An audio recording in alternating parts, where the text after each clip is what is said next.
Hello beautiful people, nice to see you again. If you're new here, my name's Yvette. If you think I sound strange, it's because I am severely ill. I've got my first book club tomorrow that I've started. You've probably seen a video on the channel before, and by the time this video goes out, you'll probably will have seen the other book video. I'm doing a video while I'm actually at the book club, hopefully. But yeah, that's tomorrow and I'm severely ill. But what I wanted to do is start on my next book of February. Obviously the first book was The Invisible Life of Addie LaRue. I'll leave a link up here to the video. And that was a 5-star read. So I thought she was a chunky book and I really want to move on to something maybe a bit less chunky. So one of the books that was on my list was, of course, Verity. And obviously I'm at the book club tomorrow. We're doing a 30-minute silent reading session. So I thought, why not get some of this started now so then I can carry it on tomorrow. Now it's really late in the day. I think it's about 8 o'clock. I was meant to be reading for the full day today, but I've been getting stuff ready for the book club and finishing off signs and doing all that jazz. So I really do need to get some of this started now. I am feeling like super ill. I have stayed in though today, which is good, but tomorrow is going to be go, go, go like most of the morning. So I need to get up early and go to Boots and print some stuff off. I've probably said it in the last video, but my printer broke, so I need to print some like images off and stuff. I will definitely keep you updated on this, and while I'm reading it, I'll try and film bits for you. It has been like a week since I've actually filmed anything, so thought I would give you an update. I don't know why, but it took me ages to read Verity. I have now finished it.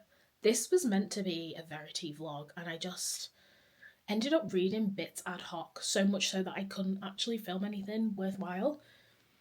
Also, I didn't really rate the book that high, and I'll go into a bit more detail why. But yeah, I didn't want this to just be a full Verity vlog. Yeah, I finished Verity, and I have started a new book now. I actually really did like Verity, and the book was actually super interesting and very eerie and very weird, especially the ending. I kind of thought there would have been a bigger twist, and I don't know if that's just because I'm used to reading Frida McFadden, but I wasn't that like blown away with it. Obviously the epilogue as well had an extra bit in, which most of the time I hate reading epilogues, but I was actually glad that I read it this time because it did actually give like a bit more info, a bit more like eeriness to like what's going on and like makes you question a bit more. Yeah, I rated it 3 stars. Now, I think 3 stars is still a really good rating. I am trying to be a bit more harsh with my ratings this year. I think I rate too many things 4 stars, and to be honest, I do need to hold myself at like a higher standard when I'm reading. In a minute I will go into a bit more like information about my ratings. That's what I kind of want to do in this video, is talk about what I'm hopefully going to be rating things this year and try and stick to an actual like standard of rating. Now Verity, yeah, like I said, I rated it 3 stars. So I personally think that's still good. 3 stars is like above average, but average obviously would be 2.5. So I still would tell people to read it, but I think the main reason I also rated it down a lot is because I read The Invisible Life of Addie LaRue just before reading Verity, which obviously god tier book if you've seen my previous videos. So I didn't have the urge to rate Verity so high because I literally read one of the best things ever with Addie LaRue. And I know like you shouldn't really compare books, and they're not the same genres really, and obviously different authors, different lengths of books, so many different things go into writing these books. So I've got a couple of bookish updates that I can share with you guys, and then we can have a look through my like rating system if you want to. I don't know when the last time was that you saw my shelf, but I have changed things around a little bit and added a couple of pictures. I had some pictures just like I went over and got them printed, so I just wanted to add some to my shelf and thought they look cute. They are my book besties and best friends in life. So that's this shelf. And over here pretty much similar. I've kind of made a shrine to V.E. Schwab here. Eventually I'll move things down. I want to get like a whole bunch of her books in here. That would be great. I think I'm going to sell these. My ACOTAR, because I'm not going to read them. I'm going to sell Iron Flame and Onyx Storm I've given to a friend, so I will sell that when it comes back to me. And then, yeah, I can just buy more books, can't I? Here's some of the newer ones that I've purchased recently. And there's Verity. And I got her from a charity shop.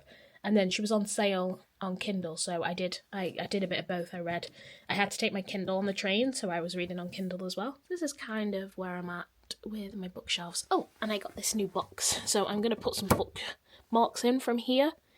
I'm going to put them in this little box here. I got that from TK Maxx. Oh, and there's another picture. But the main thing that I want to show you guys is my gorgeous lights in. Sorry about this. This is from the book club. This is my book club stuff, which just has to stay in the front room now. But I have a disco ball in the window, which lets off the most beautiful lights. And I have these little gems up here. And I'm just obsessed with how it shines into my room, especially the disco ball. I couldn't think about what they were called, but they're called like crystal sun catchers.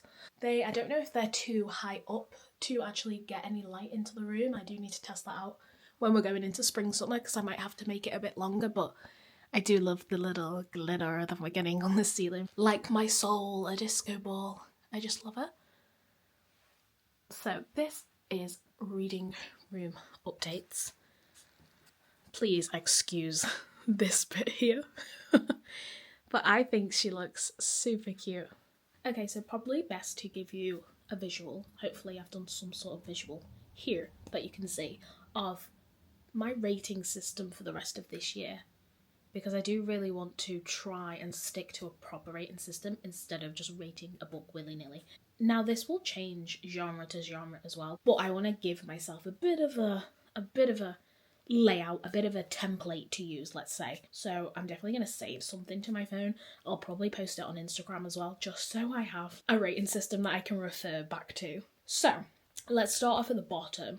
1 star. If I'm rating a book 1 star, I think it's definitely a DNF or something that I hated. Something that I just wanted to get through. Something that's literally not even worth the paper it's printed on. Sounds harsh, but that's where I'm thinking about 1 star. Yeah, I DNF'd it, or I really hated it and wanted to get it done. And 2 star is near half, I guess, for 5, but it's still below par. So any book that I feel like it's below par is going in my 2 star pile. And this is something I definitely wouldn't recommend to people. So going forward, if I ever rate a book 2 star, don't bother picking it up. So I think a 2 star is not even worth recommending, not worth reading, just below par. It's a meh book. 3 star, I think, is a good rating for me personally and moving forward. 3 star means it's above average and I liked the book. I liked it and I thought it was worth my time and it was worth me reading it. 3 star is a good rating for me and I probably would recommend it to people. 3 star is definitely above average and it was worth me taking the time to read it. For a 4 star book, I feel like this has to exceed my expectations of what I thought going into the book. A 4 star book for me has to really surprise me, and as soon as I get into the book, I have to be hooked. I'm really, really enjoying reading it. I'm going to remember the book after I finish it. For instance, I've just started The Wedding People. If people have read it before, you'll know. But I think I'm like 130 pages in, and it wasn't what I thought it was going to be moving in. So depending on how the rest of the story goes, at the minute, it's a 4 star for me. Because I wasn't expecting it to be a little bit dark. Like, I don't know why I thought it was going to be this like fluffy romance. At the minute, it's absolutely not, and I'm pleasantly surprised. So at the minute, that book would be a 4 star. Now, a 5 star book for me is, of course, like everybody's, a 5 star read. if you're reading a 5-star book, you know it's going to be a 10 out of 10. If people ask you, what's one of your favourite books? You're going to recommend it to people. Now, would I say I think for me, a 5-star and God tier slightly interlink, but not all 5-star reads are God tier for me. And so that's where I just have like an extra rating. And on Goodreads, I have like this extra little tag that you can do as like forever favourites. And that's definitely where I will put some books like The Invisible Life of Addie LaRue, like Bury Our Bones in the Midnight Soil. Fourth Wing is in there. I read If Cats Were to Disappear from the World. Amazing book. Little short book. Amazing. Love that book. I've read it twice and that's in my forever favourites. It's like a feeling. And I know people say 5 stars is a feeling, but for me, there's an extra level to that. And it's like I would be happy to own all of these books in special editions if I had the cash. They would have like pride place on my shelf if I had space. So that's like my 5-star and forever favourite. I can rate books 5-star, but they don't necessarily go in the God tier pile, because I can think it's the best thing ever, the book, and I can say it's a 5-star, but I might not necessarily want to reread it or think it's a God tier book or think it's like in my forever favourites, which I'll carry through for the rest of my life. That's what I'm working with my ratings. I hope I've put like a diagram up somewhere here. But yeah, let me know if you have any questions about my ratings. I probably will post this on Instagram, so have a look on Instagram to see if it's there. And let me know if I've missed anything, if you think I can add to this, because I do want to make it something that I refer back to every time I'm rating a book.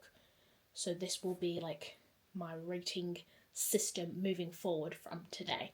One more thing it's worth me showing you just before we finish, because obviously it's a Bookish update. So you remember I read First Time Caller last year, and I think I tabbed it. I don't know why I tabbed it, to be fair. I think I must have just got my tabs, and I read something really... Oh yeah, I remember this quote really hit me. I thought it was super cute in it. It's on page 77 if you have this book. But I actually did really, really enjoy this book, and I do actually remember it. So, of course, the second book is out, and Back to You. So I had to go get it in the works. I've still got this £5 sticker on. Obviously, another sprayed edge classic, so I had to match the one here. Of course, they have to match. I couldn't not get it from the works when I knew it was out. I'll peel the sticker off now, actually. But I thought to myself, well, I can't not buy it. I've already read the first one, and I did actually enjoy it, so this is a new purchase of mine. She's quite thick, because she's, oh my god, she's like 450 pages, and the writing's not that big. It's quite small. So I've got to like build myself up to actually read this, but I will at some point. But how cute do they look side by side? They're actually too cute.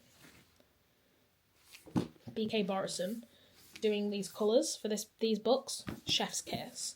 Because they look like little sweets that I want to eat. Anyway, so yeah, that's another purchase. And I think I need to sort out a few books for the book club that I've got. I've given one book. Did I give... No, I gave 3. I gave 3 last week. Another book, actually. My mum's friend is a big reader, and she found this in the charity shop for me. Queen Charlotte in hardback. Now, I've not read the Bridgerton series. Obviously, I've watched the series, but I've not read the books. So, I know Queen Charlotte is kind of, I guess, like standalone. I assume the book is similar, but I'm not sure. So, it's a great copy. The dust jacket is a bit bashed up at the top, but for a charity shop book. I know my friend Alex, you've seen her on the channel lots, she has read the full Bridgerton series, so I will double check with her whether I need to read the other things before reading this. So yeah, I'm just finding so many things that I love in the shops. I have lots to read, I have lots on my shelves. I'm waffling now. I'm waffling. This is a chatty bookish vlog, but I hope you've seen kind of where I'm at with my ratings. Let me know in the comments if you want me to change anything for my ratings. We can all work on it together, but you'll be seeing a list anyway, probably every book vlog that I do if I'm talking about my rating and where I'm putting it. And I hope you've enjoyed this quick little video today. I'll catch you all in the next one. Thank you. I love you lots. Goodbye. Goodbye.